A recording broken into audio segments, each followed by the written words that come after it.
What's up, c'est Catch Addict et bienvenue dans cette nouvelle vidéo, c'est Jimbo et je serai votre commentateur aujourd'hui. Et aujourd'hui on se retrouve pour un nouvel épisode de Top 5. Donc oui, ça fait un petit moment que je vous avais pas proposé un nouvel épisode de Top 5 et je ne vous cache pas que ça m'avait également manqué. Mais avant de commencer cette vidéo, je tiens avant tout à m'excuser. Parce qu'en effet, d'habitude le samedi, vous êtes habitué à voir ma review de SmackDown sur la chaîne et malheureusement, je n'étais pas présent chez moi hier et malheureusement, ça faisait trop tard pour une review, donc j'ai décidé de me racheter en vous proposant ce nouvel épisode de Top 5. Et donc, quel va être le thème de ce Top 5? Je pense que vous avez tous deviné, le prochain pay-per-view de la WWE et Money in the Bank, et ce pay-per-view a la particularité de nous proposer un ou plusieurs matchs pour une mallette. Et qu'est-ce qu'il y a dans cette mallette? Tout simplement, cette mallette offre à celui qui la détient un match de championnat quand il veut, où il veut, pour une durée d'1 an. Donc depuis sa création, la WWE nous propose une fois par an des Money in the Bank ladder match. Et donc nous allons voir à travers cette vidéo, selon moi, qui sont les 5 pires Mr. Money in the Bank de l'histoire de la WWE. Mais sur ce, trêve de blabla, let's go!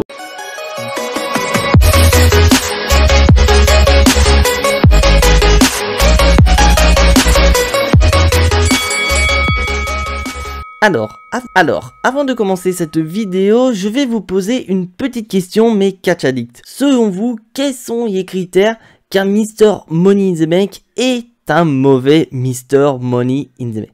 Donc, quelles sont les caractéristiques qui font qu'un Mr.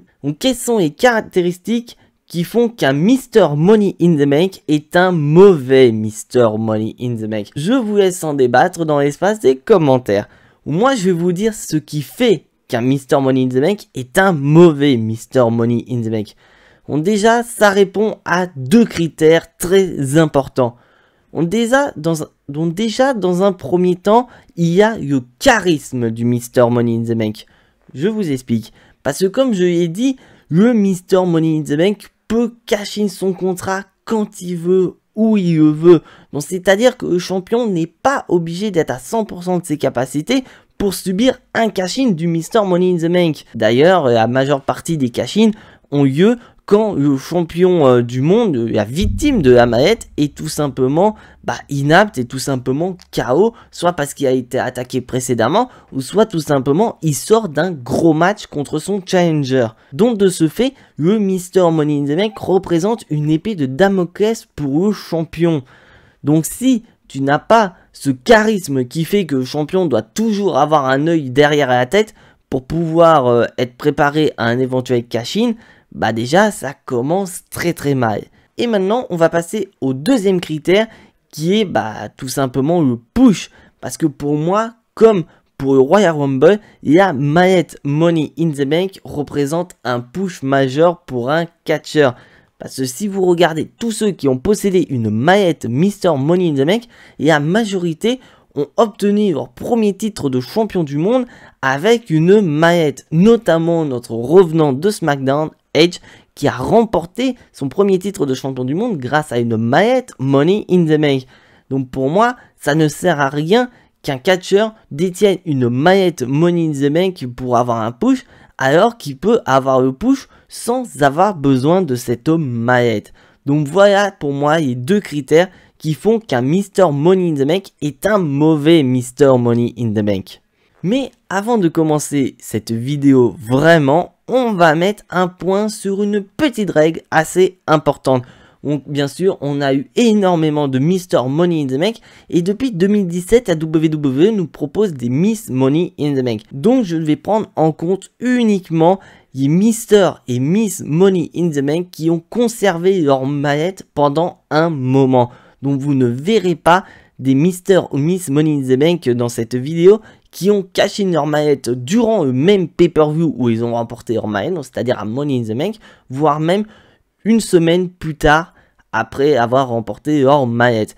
dont vous ne verrez pas dans cette vidéo des Kane, des Jack Swagger ou encore des catcheuses comme Alexa Bliss ou encore Asuka. Mais sur ce, on va commencer sérieusement cette vidéo. Donc là, on va commencer pour le premier Mr. Money in the Bank, dont je tiens à préciser que c'est par ordre chronologique et non par ordre du moins mauvais au plus mauvais Mr. Money in the Bank. Donc on va commencer directement avec l'année 2013, plus précisément du côté de SmackDown. Donc en 2013, la WWE était vraiment dans une période où nous avions deux maillettes, une rouge et une bleue. La rouge allait affronter le champion de la WWE et la bleue allait affronter le champion du monde poids lourd. Donc à l'époque, les deux champions étaient Alberto Del Rio et John Cena. Donc nous avions des catcheurs comme le champion des États-Unis de l'époque, Dean Ambrose, Fandango, les vrais américains donc Cesaro et Jack Swagger, ou encore le Team Rose Colors, Cody Rhodes et Damien Sandow. Et à la surprise générale, c'est Damien Sandow, le sauveur intellectuel des masses, qui remporte la mallette. Donc déjà, ça pose un gros problème. Parce que déjà, Damien Sandow n'avait absolument pas pour moi le charisme d'un Mr. Money in the Bank.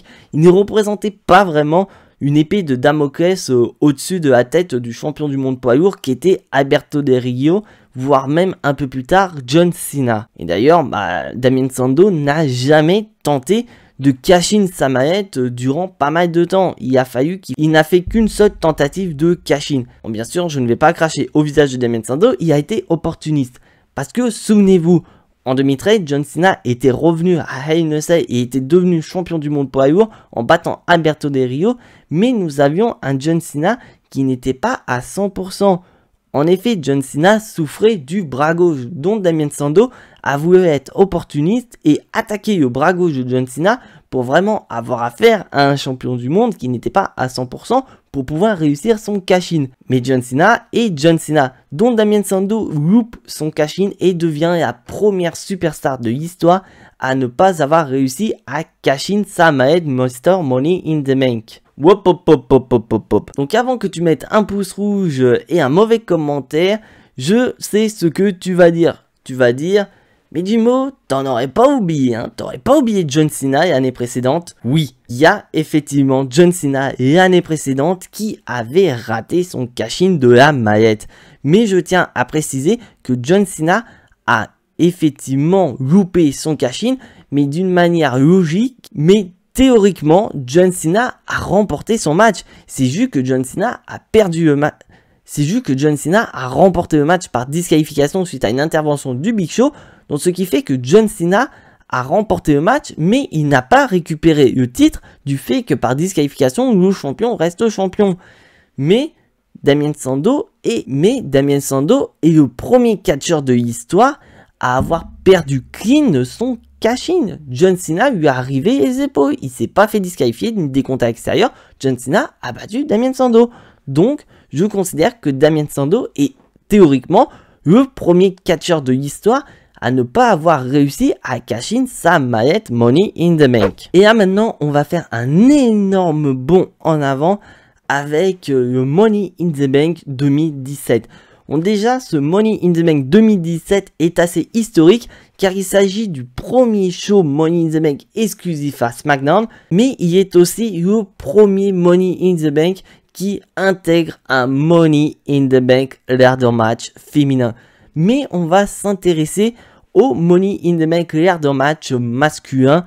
Et vraiment, c'était une grosse surprise parce que déjà, quand tu vois la carte de ce Money in the Bank ladder match avec bien sûr des Dolph Ziggler, Shinsuke Nakamura, AJ Styles, Kevin Owens, Sami Zayn, à qui aurait cru que Baron Corbin, qui était l'outsider de ce match, parvient à décrocher la mallette Money in the Bank. Donc on voyait clairement que la WWE voulait tenter un push de la part de Baron Corbin, parce que je vous rappelle que Baron Corbin, son premier match à la WWE dans le roster principal, c'était à Battle Royale en honneur d'André Géant à WrestleMania 32, qui a fini par remporter à la surprise générale.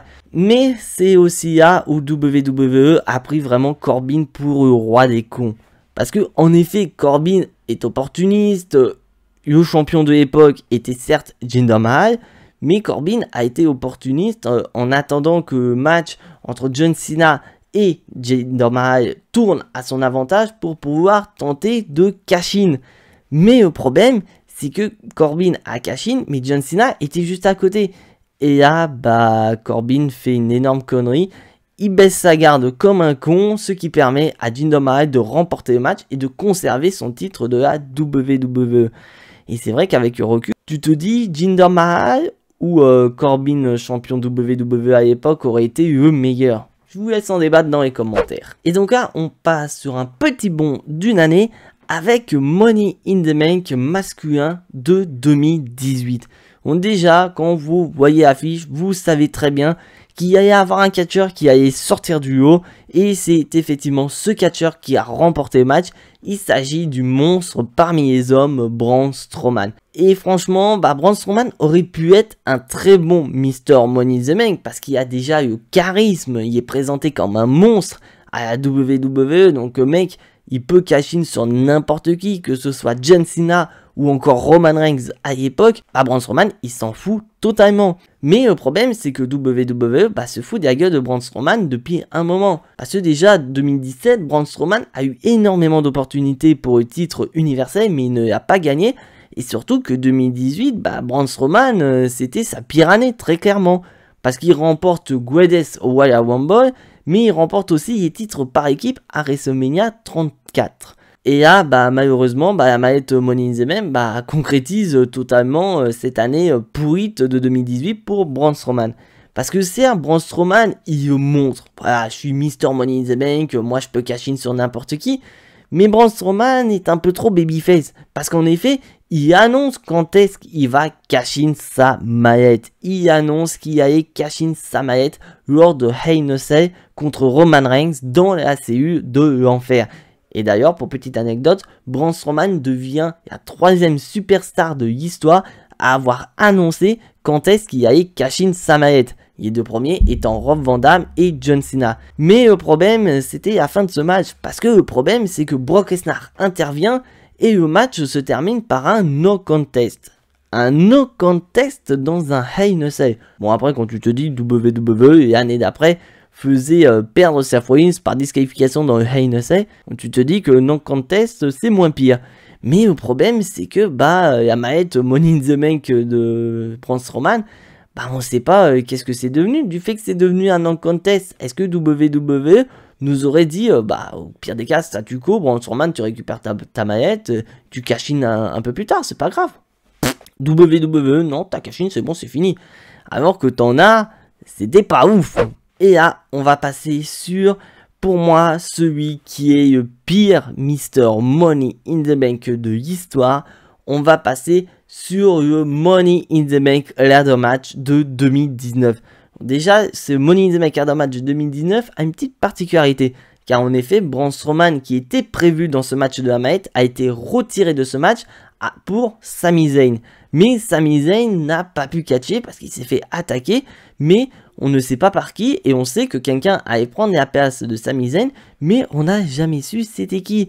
Et à la surprise générale, et aussi à la surprise générale de notre cher Christophe Ajus, c'était Brock Lesnar qui était la dernière superstar qui est arrivé au tout dernier moment et qui a provoqué la pire banca, je crois, de la part de Christophe Ajus à la WWE. Et Brock Lesnar donc remporte le match et devient ainsi le Mr. Money in the Bank. Donc pourquoi je dis que c'est le pire, c'est parce que tout simplement Brock Lesnar n'avait pas besoin de la mallette pour avoir un match de championnat. Il en avait à répétition. Donc pourquoi ne pas avoir donné la mallette à quelqu'un qui mérite, sachant que dans le match tu en avais. T'avais des Andrade, t'avais Drew McIntyre, Finn Balor par exemple, qui méritaient d'avoir cette opportunité.